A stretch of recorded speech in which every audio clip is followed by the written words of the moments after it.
Versus the cutest little Lucario. That's a damn cute Lucario. I don't say that often, but holy hell. It's very cute. And so we got Olimar versus fittingly Lucario. Yep. So Olimar was an interesting character in Brawl because when it first came out, a lot of people didn't really consider him very good at all. His recovery is pretty exploitable, but as the game kind of evolved and like people started to figure out his ground game, like Olimar became one of the, I think he ended around top 5. I've heard that. And he's really scary because of mostly because of his grabs. And the fact that if you grab with the blue Pikmin, you can actually KO with like back throw or forward throw depending on where you are on the stage. But as you can see, if you just grab the ledge, then his tether recovery.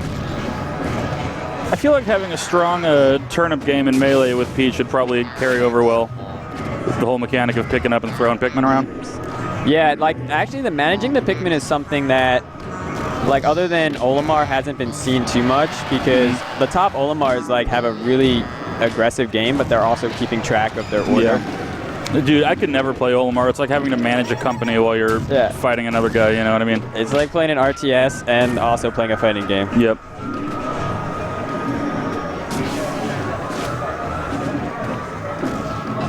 So right now, the Lucario has a pretty big lead, which is actually not a good place to be in against the Lucario because of his aura mechanic. So this is looking a little grim right now for our buddy Moist. Yeah, poor guy. He's got to shake up. He's got to dry off. He's got to look out. He's got to look both ways. Oh, that was a very nice forward air though, and that looked like was a purple Pikmin. So like a lot of his moves, the knockback changes based on the Pikmin. So the fact that he just forward aired him with the purple one pretty much secured that KO. Oh my!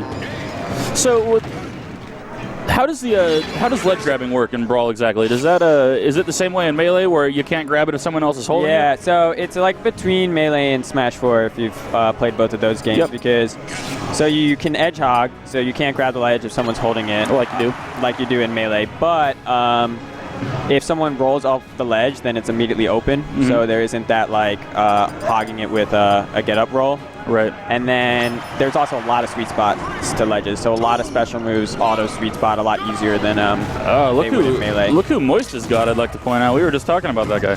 Yeah. About what's his name, Dornengaff or whatever. The so good, undisputed best character. Yep. You can't go wrong. You can't go wrong with a good Ganondorf. So while Ganondorf was, you know, like a struggle, he did have like a couple cool little techs that people would learn. One thing that's funny is Ganondorf's up smash is a big kick straight up. And one of the deceiving things about the move is it actually has very little, right there, it has very little recovery. So what people do is they'll up smash at a distance away from you, and when you go in to punish, they'll go for a jab.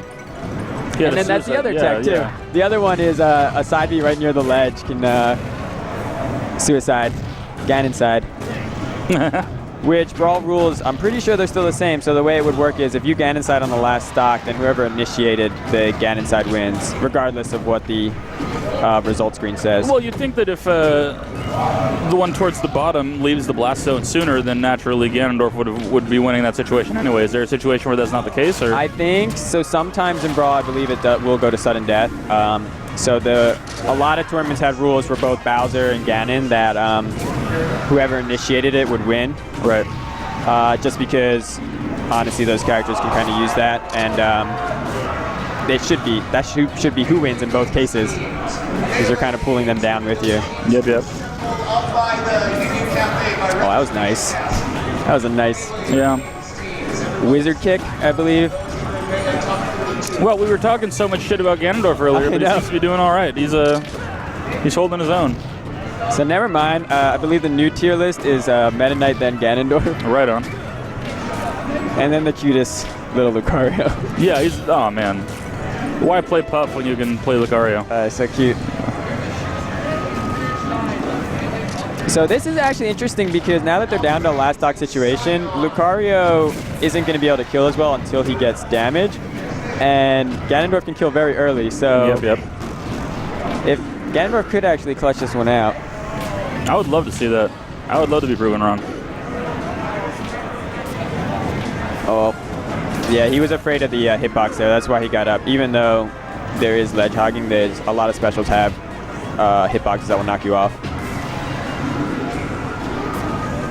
I got to agree with Rena Turnip here in the chat, who says he or she was very upset when Ganondorf was bad, because Ganondorf is quite hype in Melee. Oh yeah, he's just a big bulky guy. He's got some of the same combos and stuff as Falcon, but he's a lot harder to pull off. You got to be good. Yeah, he really suffers from removing L canceling for sure.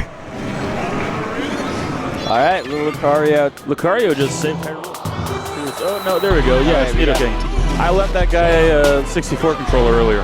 Nice. For a 64, it was nice. You're a real hero. I try to be humble, but it's pretty hard sometimes. All right, so Felix is playing Diddy Kong.